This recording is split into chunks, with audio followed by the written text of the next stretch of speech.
नमः कुशलवंशविभूषणाय तुभ्यं नमः सतीशिरोमणिनन्दनाय तुभ्यं नमः सकलसङ्कटमोचकाय तुभ्यं नमः गणिगजेन्द्रगणाधिपाय। युग मनीषी, आध्यात्म योगी, इतिहास मार्तंड, परम पूज्य आचार्य भगवंत 1008 श्री हस्तीमल जी महाराज साहब के दीक्षा शताब्दी वर्ष में सम्यक ज्ञान प्रचारक मंडल द्वारा आचार्य हस्ती व्याख्यान माला का आयोजन लक्षित किया गया है। इस कड़ी का प्रारंभ दिनांक 22 फरवरी 2020 को सुबोध लॉ कॉलेज जयपुर में हुआ, जिसमें लगभग 300 लोगों ने आचार्य हस्ती के प्रति अपनी प्रगाढ़ श्रद्धा और पूर्ण उत्साह से भाग लिया। इसके उपरांत कोरोना जैसी वैश्विक महामारी के कारण सम्यक ज्ञान प्रचारक मंडल द्वारा इस व्याख्यान माले को वेबिनार से आयोजन करने का निर्णय लिया गया। प्रथम वेबिनार 7 जून 2020 को आयोजित किया गया और इस कड़ी में आज यह दूसरा वेबिनार आयोजित किया जा रहा है। आज का विषय है युग मनीषी आचार्य हस्ती की इतिहास दृष्टि और गुण निष्ठा। मेरे साथ मौजूद हैं सम्यक ज्ञान प्रचारक मंडल के अध्यक्ष श्री चंचलवली साहब बचावत, कार्यकारी अध्यक्ष डॉक्टर धर्मचंद जैन साहब, जो कि इस वेबिनार के टेक्निकल मॉडरेटर और सब्जेक्ट एक्सपर्ट भी हैं, मंत्री श्री अशोक जी सेठ साहब और मैं, हम सभी आपका स्वागत करते हैं इस वेबिनार में।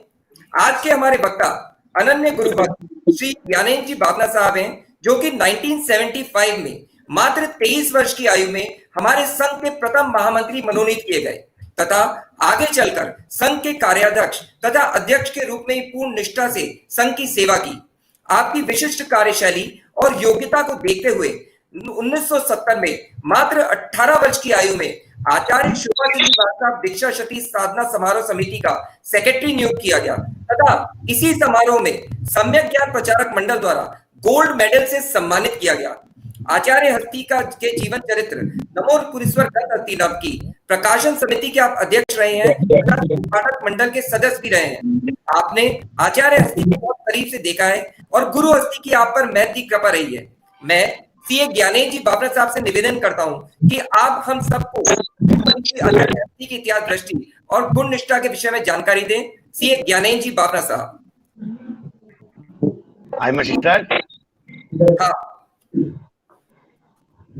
जय जिनेन्द्र। अज्ञानतिमिरान्धस्य ज्ञानार्जन शलाकया चक्षुरुन्मीलितं येन तस्मै श्री गुरुवे नमः। तस्मै श्री गुरुवे नमः। शास्त्रे प्रभु महावीर को वंदन, परम पूज्य गुरुवर्य का पावन गुण स्मरण, परम श्रद्धे परम पूज्य आचार्य भगवान निर्गंत गुरु भगवंतों के चरणारविंदों में सादर सविधि वंदन। आदरणीय बच्चावत साहब, डॉक्टर धर्मचंद साहब जैन, अशोक जी सेठ और भाई पटवा जी, आज सबको जय जिनेन्द्र। मेरा परम सौभाग्य है कि आज गुरु पूर्णिमा के दिन गुरु के चरणों में श्रद्धा सुमन अभिव्यक्त करने का आपने मुझे अवसर प्रदान किया है। मैं पुनः आप एवं मेरे सभी गुरु भाई बहन जो मुझे सुन रहे हैं, उनके प्रति कृतज्ञता और आभार व्यक्त करने के बाद में मेरी बात को आगे बढ़ा रहा हूं। आचार्य स्थूलिभद्र, आचार्य वज्र और आचार्य आर्यक्षित। आर्य स्थूलिभद्र ने पिता के काल कवलित होने पर वैराग्य को धारण किया। आर्य वज्र ने जन्म से वैराग्य को वैराग्य को लेकर पधारे और आर्य आरक्षित माता द्वारा प्रतिबोध दिए जाने पर वैराग्य पथ की ओर बढ़ गए और अपना जीवन जिन शासन को समर्पित कर दिया। तीनों आचार्यों के जीवन काल में घटित वैराग्य के कारण को अगर हम आचार्य भगवान पूज्य श्री हस्ती से जोड़ें, ऐसा लगता है तीनों आचार्यों के जीवन की घटनाएं उनके साथ में एक साथ घटित हुई हूं। पिता केवल चंद जी साहब बोरा जब गुरु भगवान मां रूपा की कुक्षी में आए, तभी काल धर्म को प्राप्त हो गए। वैराग्य और ब्रह्मचर्य के संस्कार उस महापुरुष ने गर्भकाल में ही पढ़ लिए। जैसे ही वो जन्मे, बाल शिशु वय में गिरधारी लाल जी मोनोद, जो उनके नाना थे, उनका भरा पूरा 11 सदस्यों का परिवार प्लेग के कारण काल कवलित हो गया। मरण धर्मा संसार की अनिवार्यता को उन्होंने अबोध बाल वय में ही देख लिया। माता नौजियाबाई ने जब गुरु भगवान 6 वर्ष के थे तब संचारा लिया और उन्होंने अपने जीवन के द्वारा बालक हस्ती को जीवन की अनिश्चितता और वेद विज्ञान का ज्ञान दिया और आगे चल करके उनके यही संस्कार गुरु भगवंतों के सानिध्य में पल्लवित होते गए, पुष्पित होते गए। और हमने देखा उन मां मना ने अपने जीवन लीला को जो स्मरण किया वो 13 दिवसीय तप संचारे के साथ में किया। कहना न होगा, इतिहास निर्माता महापुरुष सारी ऐसी परिस्थितियां लेकर उत्पन्न होता है जो आगे चल करके उसके जीवन निर्माण की ओर गति देने वाली होती है। मुझे स्मरण होता है, बालक हस्ती की तुलना अगर किसी से की जा सकती है तो आचार्य हेमचंद्र, बचपन में जिसका नाम चंगदेव है, उनके लिए स्वयं गुरुदेव ने अपनी अमर रचना जैन धर्म का मौलिक इतिहास में महामंत्री उदयन के मुख से चंगदेव के पिता को बालक चाचिंग, अपर नाम हेमचंद्र के लिए किए गए शब्द कितने सटीक हैं, वह आप जाकर के देख करके पढ़ सकते हैं। जो शब्द कहे गए उनमें से कुछ का उल्लेख करना मैं अपना कर्तव्य समझता हूं। असाधारण, अलौकिक, अध्यात्म परक, जन जन हितकारिणी प्रतिभा को लेकर जन्म लेने वाले महापुरुष शताब्दियों में नहीं, सहस्राब्दियों में समष्टि की हित कामना से, समष्टि के पुण्योदय से जन्म लेते हैं। यह बालक भी ऐसा एक अद्भुत बालक है। जन्म मरना शरीर आता है जाता है, जन्म मरण का चक्र चलता रहता है और क्वचित ऐसी प्रतिभाएं जन्म भी लेवे, उनमें से कई राजा बन जाते हैं, कई विद्वान बन जाते हैं, कई व्यवसायी बन जाते हैं। पर जन जन के कल्याण के लिए वैराग्य पथ का प्रदर्शन करने वाले, मोक्ष मार्ग का पथ प्रदर्शित करने वाले महापुरुष उन हजारों में से भी क्वचित एकाध होता है। और यह बालक चंगदेव भी ऐसा ही बालक है। बालक चंग बंधुओं, जरा दृष्टिपात करें, जरा चिंतन करें। बालक चंगदेव के लिए आचार्य हस्ती ने महामंत्री उदयन के मुख से जो शब्द कहलवाए हैं, अगर हम चिंतन करें तो ऐसा लगता है ये उनका स्वयं के जीवन का बोलती जीती जागती एक मिसाल है। आचार्य हस्ती ही भी ऐसी ही अलोक प्रतिभा के धनी एक महापुरुष हुए हैं। जैन धर्म के मौलिक इतिहास में भगवान ने जहां अनेक साधकों के जीवन की विशेषताओं का वर्णन हमारे सामने रखा, गणधर भगवंतों के जीवन को हमारे सामने, तीर्थंकर भगवंतों के जीवन के बाद में गणधर भगवंतों का जीवन रखा गया। गणधर भगवंतों के बाद में पूर्वधर आचार्यों का वर्णन किया गया। पूर्वधर आचार्यों की बाद में भी युग प्रधान आचार्यों और वाचनाचार्यों की जीवन प्रस्तुति हमारे सामने की गई। पर इतिहास घटनाओं का मात्र एक रूखा लेखा नहीं होता है। इतिहास इस बोध को कराता है हम कौन थे, क्या हो गए और क्या होंगे अभी, आओ मिलकर विचारें सभी। जब जब इतिहास लिखा जाता है, इतिहास पढ़ा जाता है, इतिहास बोला जाता है, उसके पीछे मूल दृष्टि ये होती है हमारे प्राचीन गौरव को स्मरण करके हम ये चिंतन करें हम कहां पहुंच गए, और अगर हमने पतन की रात चुनी है या ह्रास हो रहा है तो क्यों हो रहा है और हमें आगे के लिए क्या सोचना चाहिए। आचार्य हस्ती ने जैन धर्म से संबंधित ही नहीं, भारत राष्ट्र से संबंधित घटनाओं का भी इसी दृष्टि से अवलोकन किया, उनकी सत्यता की पुष्टि की और साक्ष्य प्रस्तुत करते हुए जन जन के हित के लिए, भारत राष्ट्र के लिए और प्रत्येक जैन धर्मानुयायी को शिक्षा देने के लिए अपने शिक्षा सूत्र भी इतिहास के माध्यम से हमारे सामने रखे हैं। जब हम जैन धर्म के मौलिक इतिहास का तीसरा और चौथा भाग का हम अवलोकन करते हैं, हम पाते हैं जो भारत अतीत में एक सोने की चिड़िया थी, वह अरबों के आक्रमण के कारण भारत निरंतर ह्रास की ओर चला गया।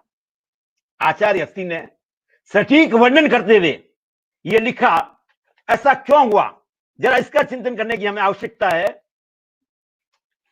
तो उन्होंने भारत राष्ट्र के राज के जो मौलिक कारण बताए, वो कारण उल्लेख करना मैं अपना कर्तव्य समझता हूं। सबसे पहला कारण बताया गया, हम भारतीयों में अपने आप को दूसरों से श्रेष्ठ समझने की जो प्रवृत्ति है, यह प्रवृत्ति भारत राष्ट्र के लिए घातक हुई। आगे चलकर इसी प्रवृत्ति ने विभिन्न राजाओं के बीच में वैमनस्य उत्पन्न किया और जो बहुसंख्यक समाज है उसे दीनहीन और पतित समझे जाना लगा, जिससे वह उपेक्षित हो गया। यही भारत के राष्ट्र का, भारत के पराभव का मूल कारण हुआ। एक घटना का उल्लेख मैं इतिहास के माध्यम से आपके सामने करना चाहूंगा। 7वीं ईस्वी शताब्दी में कन्नौज के राजा यशोवर्मन और कश्मीर के राजा ललितादित्य का वर्णन जैन इतिहास में दिया गया है। जब अरबों का आक्रमण संभावित था, कश्मीर के राजा ललितादित्य ने चीन के सम्राट से सहायता मांगी। कहना न होगा, आज के परिप्रेक्ष्य में हम समझ सकते हैं चीन भारत का कभी मित्र नहीं रहा है। चीन के सम्राट से कोई सहायता नहीं मिली, तो ललितादित्य और यशोवर्मन ने मिलजुल करके अरबों को खदेड़ा और ऐसी उनकी पराजय हुई कि कई लंबे समय तक अरबों ने भारत की ओर मुख नहीं देखा। पर भारत की आत्मा में जो एक अवगुण रहा हुआ है वैमनस्य का, वो पुनः जागृत हुआ और यशोवर्मन और ललितादित्य के बीच में कुछ खटास पैदा हुई। दोनों ने समझदारी से साथ में बैठ करके संधि करने का निर्णय किया। संधि प्रस्ताव तैयार हो गए, पर शीर्षक जो लिखा गया था वो यह था, यशोवर्मन और ललितादित्य के बीच में शांति संधि। कहना न होगा, विघ्न संतेशी मंत्री ने अपने राजा का नाम दूसरे स्थान पर रखे जाने का घोर विरोध किया। पहले राजा का मंत्री भी तैयार नहीं था, दूसरे राजा का मंत्री भी तैयार नहीं था। तलवारें तन गई। परिणाम यह हुआ, संधि होते होते विघ्न में बदल गई। और जो भारत की शक्ति भारत राष्ट्र की अस्मिता को बचाने के लिए, भारत राष्ट्र के गौरव को अभिवृद्ध करने के लिए लगनी चाहिए थी, वह परस्पर मर कटने के लिए लग गई। और आगे का इतिहास हमारे सामने है, किस प्रकार भारत अरब के आक्रांताओं ने भारत भूमि पर आक्रमण किया। आगे की घटनाएं भी इस बात की साक्षी है। निरंतर परस्पर राजा लोग और हमारी जो प्रजा उपेक्षित रही, राजा लोग परस्पर लड़ते रहे और जो शक्ति भारत राष्ट्र की सुरक्षा के लिए लगनी चाहिए थी, वह परस्पर लड़ने में ही समाप्त हो गई। और आगे चल करके भारत में यमनों ने शासन किया। लंबे समय तक भारत परतंत्र रहा। यह इस बात की शिक्षा देती है, जब तक हम लोगों में यह भावना रही, भारत के लोगों में, स नावतु स भुनक्त सहनो वीर्य करवा वहे तेजस्वी नावधीतमस्तु ना दिदिशा वहे। यानी जब तक हम लोगों के मन में यह भावना रही, हम साथ में उठेंगे, साथ में बैठेंगे, साथ में उपभोग करेंगे और पौरुषपूर्ण परिश्रम भी हम एक साथ में करेंगे। हम तेजस्वितापूर्ण समसामयिक अध्ययन भी करेंगे और लोगों पर आज की घटनाओं, मॉडर्न वी मस्ट बी आधुनिक, यह संदेश भी श्लोक में जाता है। परस्पर हम द्वेष नहीं करेंगे। जब तक भारत राष्ट्र के लोगों में यह भावना रही, तब तक भारत निरंतर प्रगति पथ पर अग्रसर रहा। ये सोने की चिड़िया रहा राष्ट्र। पर जिस दिन हमने परस्पर विद्वेष करना शुरू किया, एक दूसरे से लड़ना शुरू किया, एक दूसरे को नीचा दिखाने की बात हमारे मन मानस में उत्पन्न हुई, तब से भारत राष्ट्र का निरंतर पराभव होता रहा।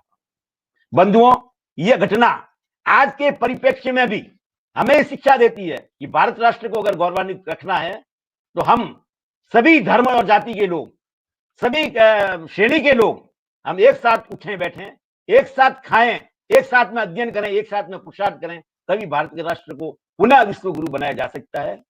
यही शिक्षा मात्र इतिहास के लिए नहीं, मात्र राष्ट्र के लिए नहीं, समाज के लिए भी लागू होता है। हम सब ने जैन धर्म के मौलिक इतिहास का जिन्होंने भी अध्ययन किया है, वो जानते हैं, एक समय में जैन धर्म हम वणिकों का धर्म नहीं था, मात्र वणिकों का धर्म नहीं था, ये जन धर्म था। विशेषकर दक्षिण भारत में तमिलनाडु, कर्नाटका, आंध्र प्रदेश जैन धर्म के अभेद्य गढ़ थे। राजा से लेकर प्रजा तक सभी जन, अधिकांश जन जैन थे। जैन आचार्य का इंगित भी प्रजा के लिए आदेश था और सारा भारत जैन धर्म की जय जयकार से, श्रवण भगवान महावीर स्वामी की जय जयकार से गुंजित रहता था। आज अगर हम स्थिति का अवलोकन करें, हम बहुसंख्यक नहीं, एक सम्मानित संख्या में भी आज नहीं है। हम वास्तविक अल्पसंख्यक अगर कोई भारत में है तो जैन समाज हो गया।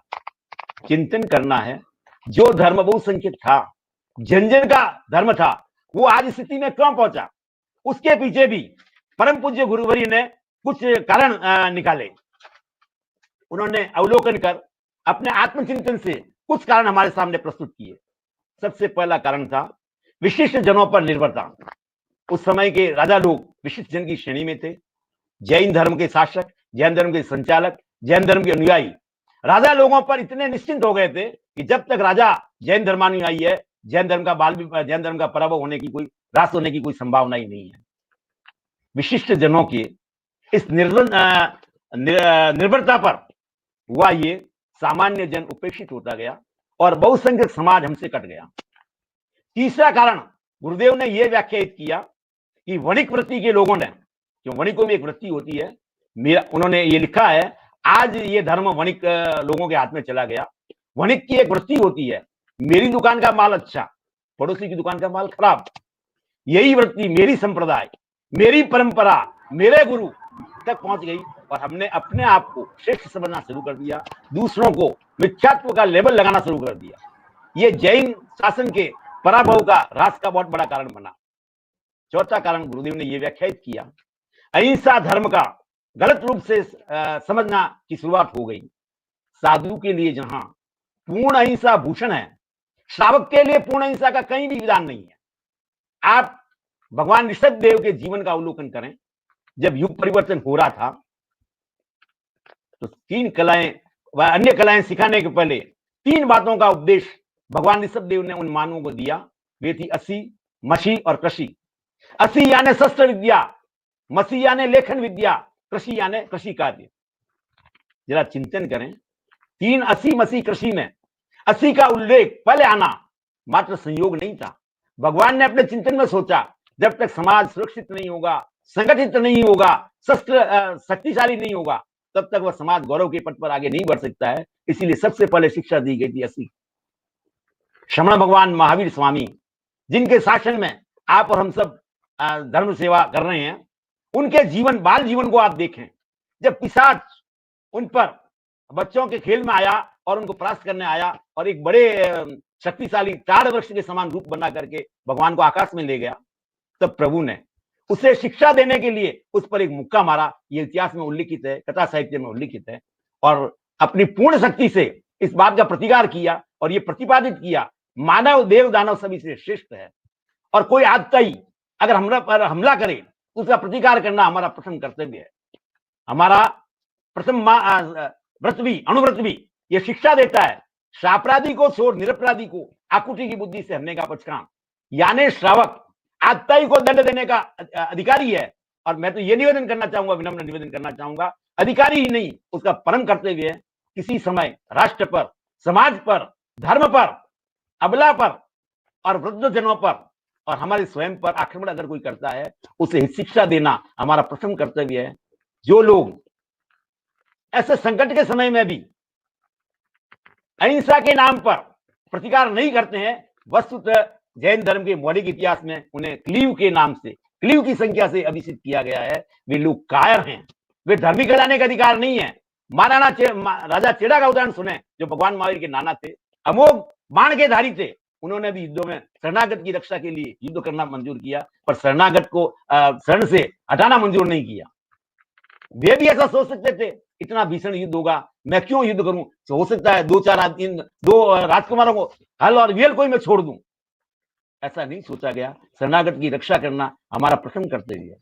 इसी परिप्रेक्ष्य में हमें ये सोचना है, समाज के एक अंग पर अगर हमला होता है, दूसरा गुरुदेव कहा करते थे, फरमाया करते थे, इतिहास में भी लिखा है और वो उनका फरमाना भी था, समाज के एक अंग पर अगर हमला होता है, ये ना सोचें कि पड़ोसी के घर में आग लगी है, मेरा घर सुरक्षित है।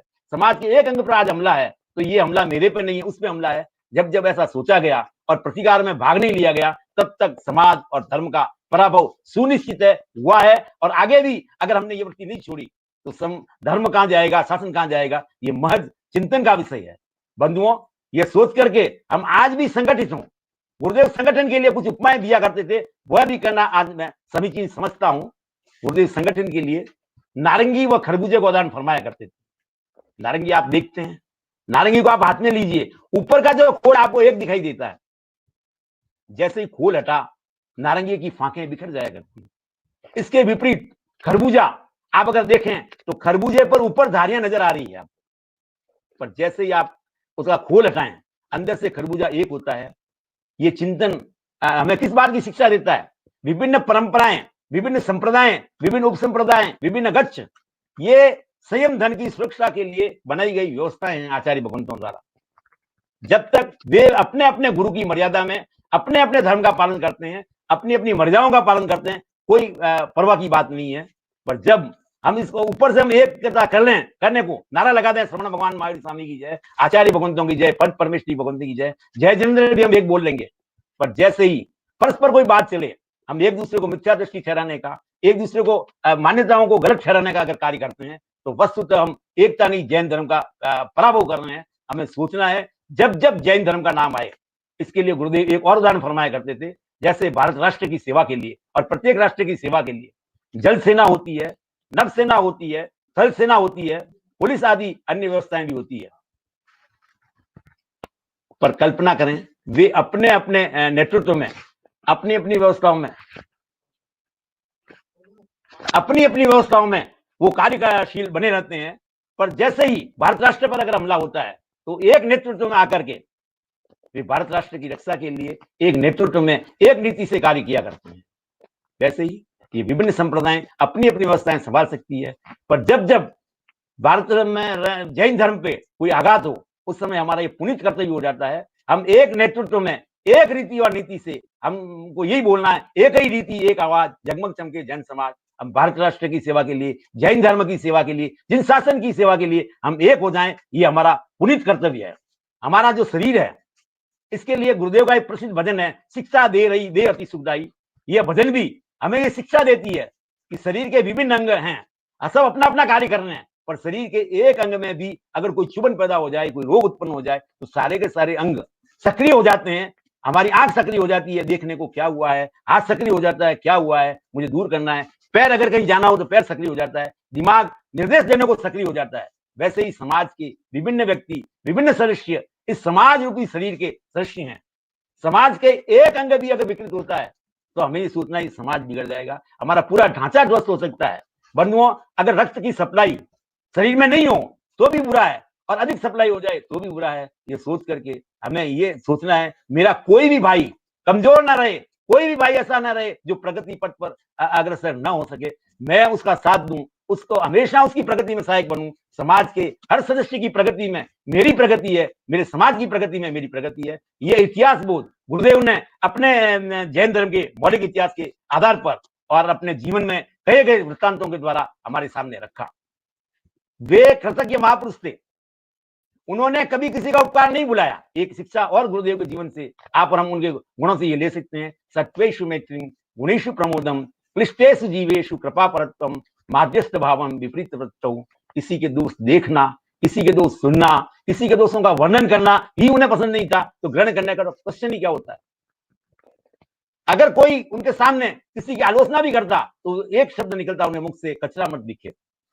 उस महापुरुष ने कभी किसी के दोष नहीं देखे, और गुण अगर उनका उनसे परे रहने वाले, उनसे अलग रहने वाले के भी गुणों का अगर उनके सामने वर्णन किया गया तो वे बड़े आनंद प्रफुल्लित हो जाते। मैंने जीवन में स्वयं ऐसा अनुभव किया है। जयपुर में गुरुदेव विराज रहे थे और पूज्य बहुत समर जी महाराज साहब गोपालगढ़ पधारे थे मातृभूमि में। हमने 7 दिन तक जाकर उनकी सेवा की। उनकी सेवा के उपरांत जैसे ही मैं गुरुचरणों में उपस्थित हुआ, गुरुदेव ने पहला प्रश्न यही किया, बहुत जी महाराज साहब गोपालगढ़ पधारे थे, आपने सेवा का लाभ लिया? मैंने कहा हाँ भगवान। सहसा मेरे मुख से निकल पड़ा, उनके चरणानुयायी, उनके चरणानुयायी, उनके शिष्य जो भी वर्तमान में शुद्ध प्रकाश चंद्र जी महाराज साहब के नाम से विश्रुत हैं। मैंने कहा उनके जो शिष्य हैं प्रकाश मुनि जी महाराज साहब, प्रश्न का समाधान करने की शैली हमने उनसे देखी, गुरु के प्रति विनम्रता देखी और उनकी रिया समिति का पालन देखा। भगवान मन बहुत प्रसन्न हो गया।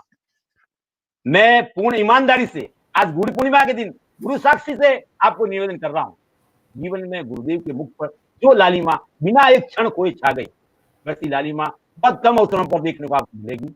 और उनके मुख से निकल पड़ा, ऐसे ही संतों पर शासन चलता है। जो महापुरुष इस ढंग से गुण देखते हैं वे ही गुणों का वर्णन कर पाते हैं, वे ही गुणों को ग्रहण कर पाते हैं। और जो इस प्रकार गुणों का संचय करते हैं, अन्य महापुरुषों की दृष्टि में भी उन्हीं के गुण आ गए जाते हैं। जो गुणी होता है, जो गुणों को स्वीकार करता है, वो स्वयं गुणों का समुद्र बन जाता है। बनान होगा। हमारे पूज्यपाद गुरुदेव आचार्य हस्ती भी गुण के आगर नहीं, गुणों के रत्नाकर बन गए, महासमुद्र बन गए, महोदधि बन गए। उन महापुरुष के गुणों को जिन महापुरुषों ने देखा, उसकी भी एक झलक मैं आपके सामने रखना चाहूंगा। प्रथम श्रमण सम्मेलन का अवसर था। पूज्य जवाहराचार्य जैसे दिग्गज महापुरुष उसमें वहां विराजमान थे, पर उन्होंने सबसे पहले आचार्य जवाहर ने एक संकेत दिया संतों को। यहाँ पधारे हुए संतों में पूज्य श्री हस्तीमल जी महाराज साहब सबसे छोटी वही के आचार्य हैं। मैं निवेदन करना चाहूंगा, उस समय गुरुदेव की आयु मात्र 23 वर्ष की थी। दिग्गज आचार्य वहां विराजित थे और द्वाराचार्य कर रहे हैं सलाह सूचन में। मैं उनको अपने आप से देख रहा हूँ। यह कह करके एक प्रस्ताव उन्होंने रखा, जिस प्रस्ताव पर पूज्य श्री हस्तीमल जी महाराज साहब सहमत नहीं होंगे, वह प्रस्ताव सम्मेलन में पारित नहीं माना जाएगा। आपकी भाषा में निषेधाधिकार कर दें, विटो कर दें। ये उस महापुरुष मात्र 23 वर्ष के एक बाल मुनि को, बाल आचार्य को दिया। आगे बढ़े अपन। पूज्य आत्माराम आगम महोदधि आचार्य श्री आत्माराम जी महाराज साहब ने उन्हें जिस विशेषण से संबोधित किया, जब भी वे गुरुदेव की सभा में पत्र लिख पाते, एक संबोधन फरमाया करते, नमो पुरुषवर गंधत्तीनम। आपने देखा आगे चल करके गुरुदेव के जीवन चरित्र का भी नामकरण यही किया गया, नमो पुरुषवर गंधत्तीनम।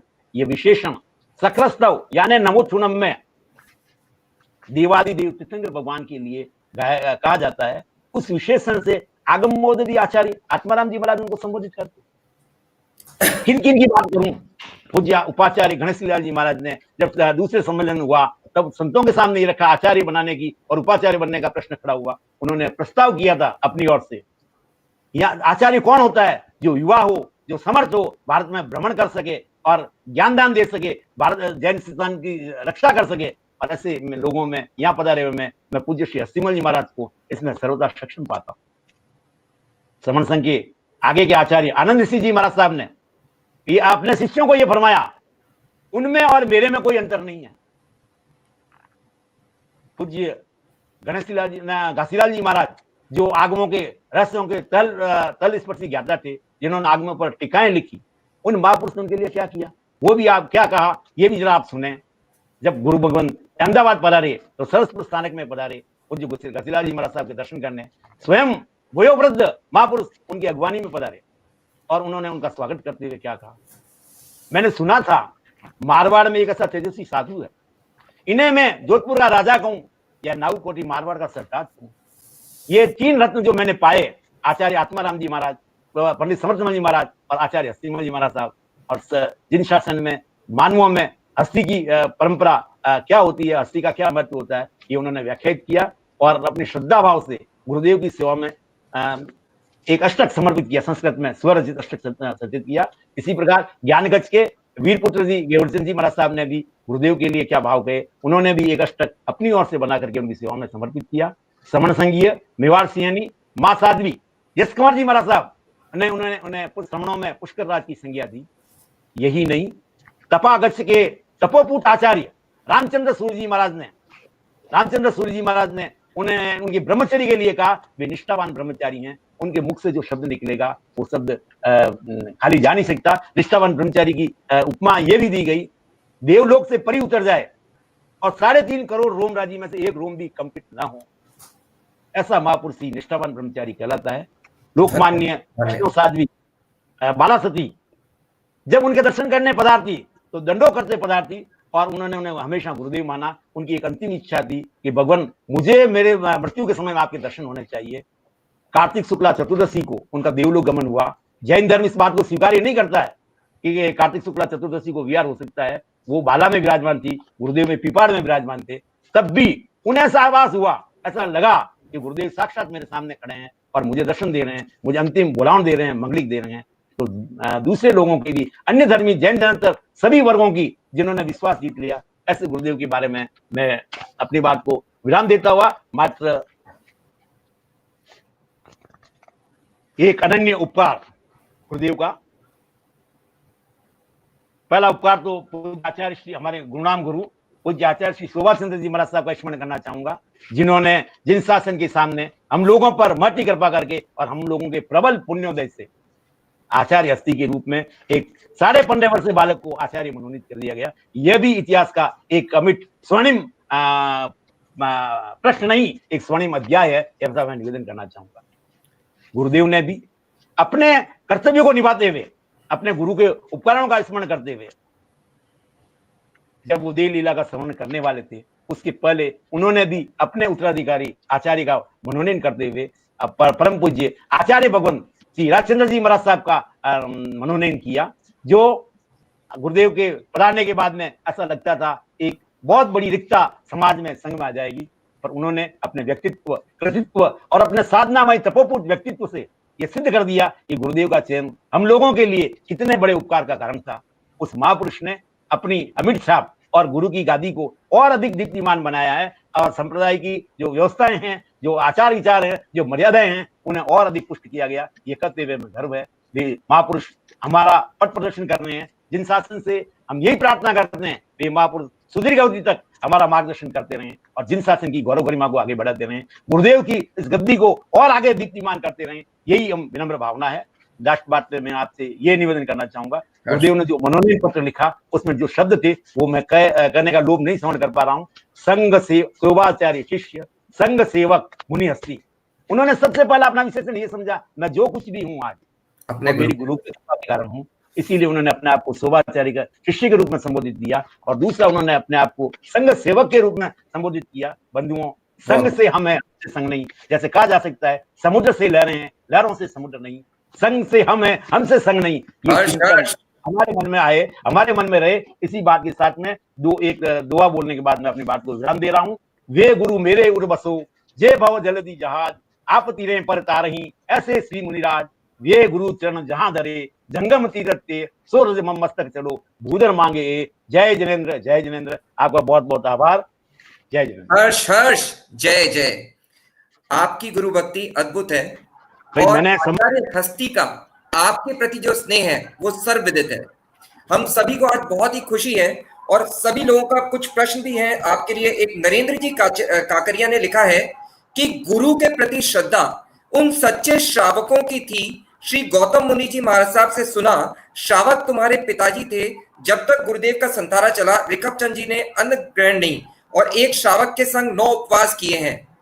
साथ ही उन्होंने इससे पहले लिखा, मैंने पूज्य पिताश्री से सुना है कि आचार्य भगवान फरमाते हैं कि तीर्थंकर से ही बढ़कर उनकी वाणी है। उससे यही समझ में आया कि गुरु को मानने से भी अधिक मुख्य है कि गुरु की आज्ञा को मानना। आर नरेंद्र काकरिया। सभी जने आपकी बात को सुन के और जो गुरु भगवान से आपका जो सानिध्य था और जितनी डेप्थ में आपने ये सारी चीजें रखी, उससे बहुत हर्ष हुआ। अब मैं आमंत्रित करता हूं डॉक्टर धर्मचंद जी जैन साहब को कि वे अपने टेक्निकल सजेशंस के ऊपर दें और इस विषय में और प्रश्न आपसे पूछें और अपनी बात इसके विषय में आगे बढ़ाएं। डॉक्टर धर्मचंद जी साहब जैन। अध्यात्म योगी पूज्य आचार्य प्रवर श्री हस्तीमल जी महाराज साहब पर आज जो उद्बोधन हुआ आदरणीय ज्ञानेंद्र जी बाफना का, वो अपने आप में बड़ा अद्भुत था।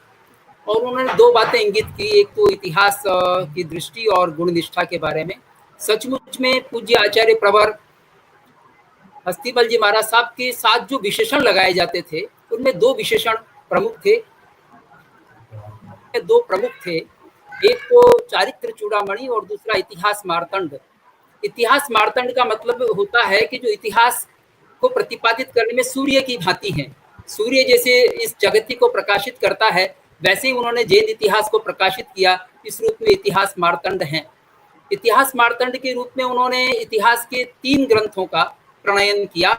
एक तो पट्टावली प्रबंध संग्रह, जिसमें अनेक पट्टावलियां दी गई हैं, संतों की और स्थानकवासी परंपरा की भी और लोकाशाह की परंपरा की भी।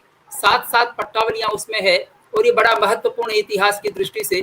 दूसरा जो ग्रंथ है वो जैन आचार्य चरितावली है, जिसमें भगवान महावीर से लेकर और अब तक के जो उनके काल के आचार्य थे उन आचार्यों का उसमें पद्यबद्ध निरूपण किया गया है। पद्य आचार्य प्रवर ने बनाए और उसमें कुछ हिंदी भी दी गई है। इस तरह से ये 2 ग्रंथ प्राचीन हैं और इन ग्रंथों का निर्माण करने में और फिर आगे जैन धर्म का मौलिक इतिहास, ये ग्रंथ अपने आप में महत्वपूर्ण है, जो विश्वविद्यालयों में भी रेफरेंस बुक्स के रूप में रिकमेंडेड है। कई लोग इसको पढ़ते हैं और कई विद्वानों ने इस पर अपनी सम्मति देते हुए कहा है कि ये प्रामाणिक ग्रंथ है। आदरणीय दलसुख भाई मालवणिया ने इसको अत्यंत प्रामाणिक ग्रंथ बताया है। कई संतों ने उसके बारे में लिखा है। तो वो अपने आप में बड़े ग्रंथ हैं इतिहास के और 4 वॉल्यूम अभी प्रकाशित हुए हैं। लेकिन जो लोकाशाह के बारे में और उनके बाद के जो संतों के बारे में विवरण है, परंपराओं के बारे में विवरण है, वो उसका नया ग्रंथ अभी तैयार होना है, लेकिन पट्टावली प्रबंध संग्रह में उसका प्रकाश हमको मिल जाता है। पूज्य आचार्य प्रवर ने पद यात्रा करते हुए राजस्थान के और गुजरात के कई सारे ज्ञान भंडारों को देखा।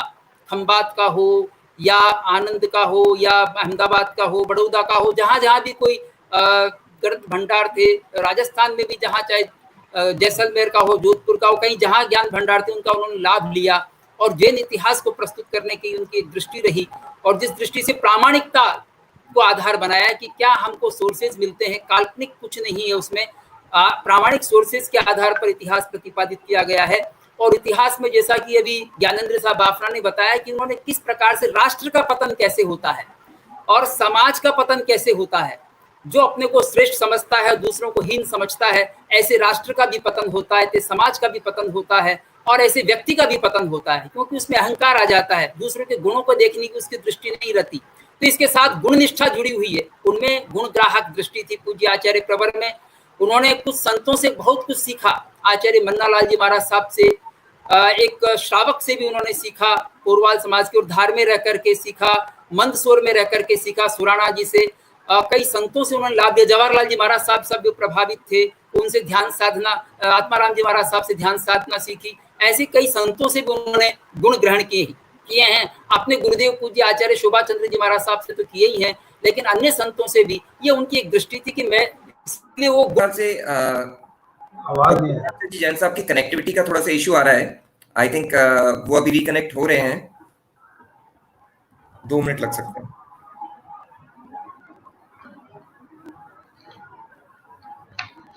मैं चाहूंगा यदि इस बीच में कोई अपना कोई प्रश्न हो या कुछ पूछना चाहें, बचावत अंकल, आप अगर ज्ञानेंद्र जी साहब से कुछ लाभ लेना चाहें उनके आज हमारे यहाँ पे होने का, तो आप कुछ पूछें।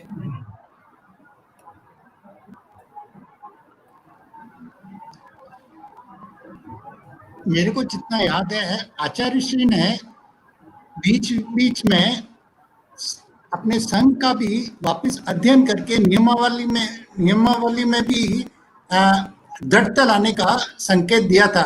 जैसे कि नागौर सम्मेलन में आचार्य श्री ने एक संहिता बनाई थी कि साधवियों, अपने संघ में साधवियों का, किसी भी संघ में साधवियों का बहुत महत्व है। आप इस पर अगर थोड़ा सा और दृष्टि डालें तो हमको बहुत लाभ मिलेगा। जहाँ तक क्या बने ये मुझे ज्ञात है, जैसा आप फरमा रहे हैं, क्योंकि आचार्य रतन सिंह जी महाराज साहब की परंपरा है, ये हमेशा मर्यादा पे आधारित रही है। और जब क्रियोद्धार किया गया था भोपालगढ़ में, तब भी उन महापुरुष ने मर्यादा का बोल बनाया था और वापिस दीक्षा ली गई। तभी से ये संघ, हालांकि उनके गुरुदेव विराजमान थे, पर पूज्यपाद आचार्य रतन सिंह जी महाराज साहब के नाम से ये संघ जाना जाता है। गुरु अस्थि ने भी इस संघ में अपनी ओर से प्राण डाले, उनकी अभिवृद्धि की और समय समय पर श्रमणों का, श्रावकों का, साथियों के, सबके लिए उन्होंने मर्यादाएं निर्धारित की थी।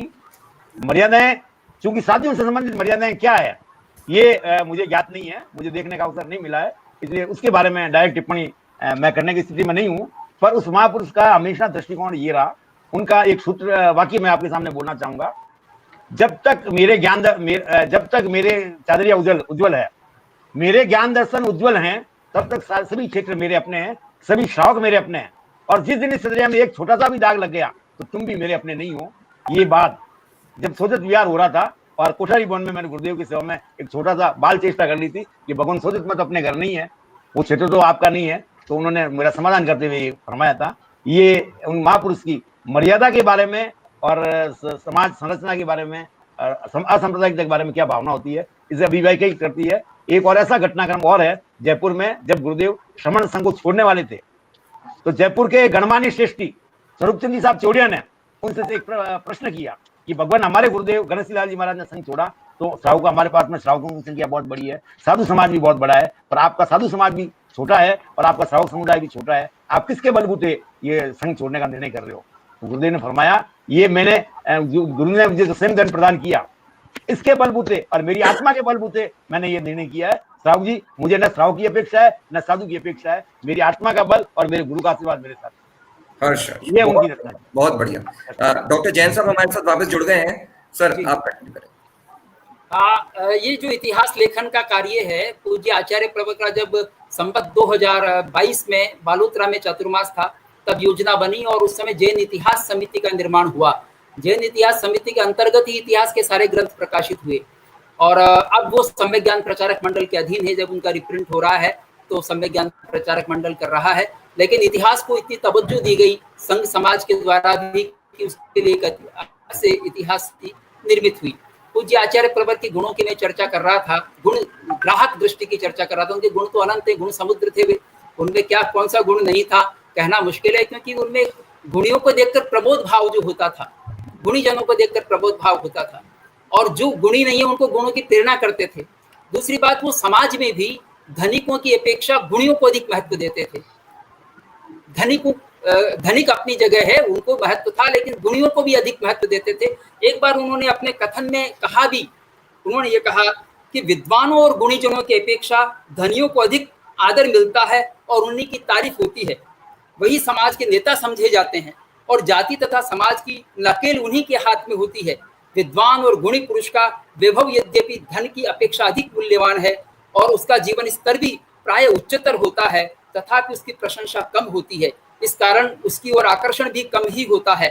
वे धन को नहीं, पूज्य आचार्य प्रवर चारित्र को महत्व देते थे। तो इस प्रकार से उनकी एक अपनी दृष्टि थी। वो कितना भी धनवान हो लेकिन चारित्रहीन है तो पूज्य आचार्य प्रवर उसको इतना महत्व नहीं देते थे, चारित्र को महत्व देते थे, व्यसन त्याग को महत्व देते थे और उसको गुणी बनाने के लिए खूब कोशिश करते थे, उसको प्रेरणा करते थे। कभी स्वाध्याय की बात कहते थे, कभी सामायिक की बात कहते थे, कभी कोई व्रत नियम कराते थे, कभी सेवा को भी उन्होंने माध्यम बनाया है। 4 बातें वो करते हैं समाज के लिए: शिक्षा, साहित्य, संस्कार और सेवा। इन 4 सोपानों को अपनाकर कोई भी व्यक्ति व समाज प्रगति कर सकता है। चारित्र और संस्कार के निर्माण के 3 सोपान मानते हैं: सामायिक, स्वाध्याय और साधना। वे कहते हैं अर्थ लाभ के साथ धर्म लाभ का भी लक्ष्य रखें। अर्थ लाभ, क्योंकि वणिक समाज अर्थ लाभ को महत्व देता है, तो धन लाभ के साथ साथ धर्म लाभ का भी लक्ष्य रखें। धर्म लाभ को गौण न समझें। आत्मा के लिए तो धर्म लाभ ही अर्थ लाभ से बढ़कर है और आत्मा को अधिक महत्व देना चाहिए पुद्गल जगत की अपेक्षा। ये उनकी दृष्टि थी, गुण ग्राहक दृष्टि थी। वो चेतना केंद्रित थे, भौतिक केंद्र में नहीं था उनका। भौतिक जो युग है, भौतिक जो दृष्टि है वो केंद्र में नहीं थी, उनकी आत्मिक दृष्टि केंद्र में थी, गुण दृष्टि केंद्र में थी। इसीलिए निरंतर उनके गुणों का विकास होता रहा और गुण ही उन्होंने सब में देखना चाहा, गुण की दृष्टि दी। तो बहुत ही सुंदर आज व्याख्यान हुआ है आदरणीय ज्ञानंद साहब बाफना का। उन्होंने 2 बिंदुओं को लिया लेकिन बहुत अच्छे ढंग से प्रस्तुत किया है। हम सब उनके अनुग्रहित हैं। धन्यवाद।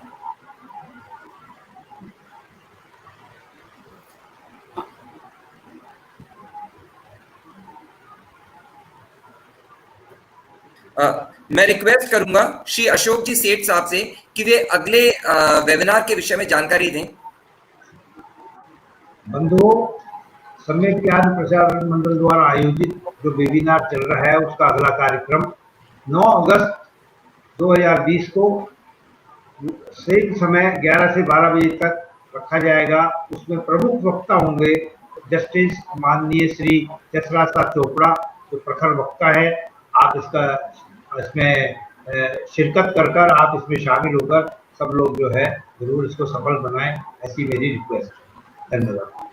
अब मैं आमंत्रित करता हूं सम्यक ज्ञान प्रचारक मंडल के अध्यक्ष श्री CM बछावत साहब से कि वे आए और धन्यवाद ज्ञापित करें। तीर्थकर भगवंतों, सिद्ध भगवंतों, आचार्य अस्तिमल जी महाराज साहब, आचार्य हीराचंद जी महाराज साहब के चरणों में कोटि कोटि वंदन। पूर्व अध्यक्ष आदरणीय श्री ज्ञानचंद साहब बाफना साहब ने आचार्य श्री अस्तिमल जी महाराज साहब के इतिहास दृष्टि एवं विविध गुण निष्ठा पक्ष पर अपनी वाक कुशलता से समय के मर्यादा रखते हुए बहुत ही अच्छी तरह से दृष्टांतों के साथ में हमको प्रेरित किया। जैसा कि आचार्य आदरणीय बाफना साहब ने बताया, किसी भी राष्ट्र धर्म संस्था में इतिहास का अहम महत्व होता है। इतिहास की जानकारी से हम हमारे विचारों में परिपक्वता, उदारता ला सकते हैं और इसी का सदुपयोग करके हम इंट्रोस्पेक्शन करके आगे और उन्नति उत्कृष्ट रूप से कर सकते हैं। आपने विभिन्न पक्षों को जानने का, आप सबको विभिन्न पक्षों को जानने का बहुत बड़ा लाभ दिया। हम आप सबसे एक ही प्रार्थना करते हैं कि हमको आप सब सुश्रावक हमको भविष्य में भी अपनी सुझाव दें। डॉक्टर धर्मप्रसाद जैन ने भी इसका बहुत अच्छा कुशल संचालन किया और हमको विविध पक्षों पर अवगत कराया। पटवा साहब ने बहुत अच्छा संचालन किया और हम सब उनके बहुत बहुत आभारी हैं। Thank you. आप सब ने समय निकालकर श्रवण लाभ लिया और भविष्य में भी हम आशा करते हैं कि आप इसका सदुपयोग करेंगे और हम सबको सुझाव करके हम पर कृपा रखेंगे। आप सबको इसी मंगल कामना के सामने बहुत बहुत धन्यवाद और भविष्य में भी आपके साथ की अपेक्षा करते हैं। जय जिनेन्द्र। जय जय जय जिनेन्द्र।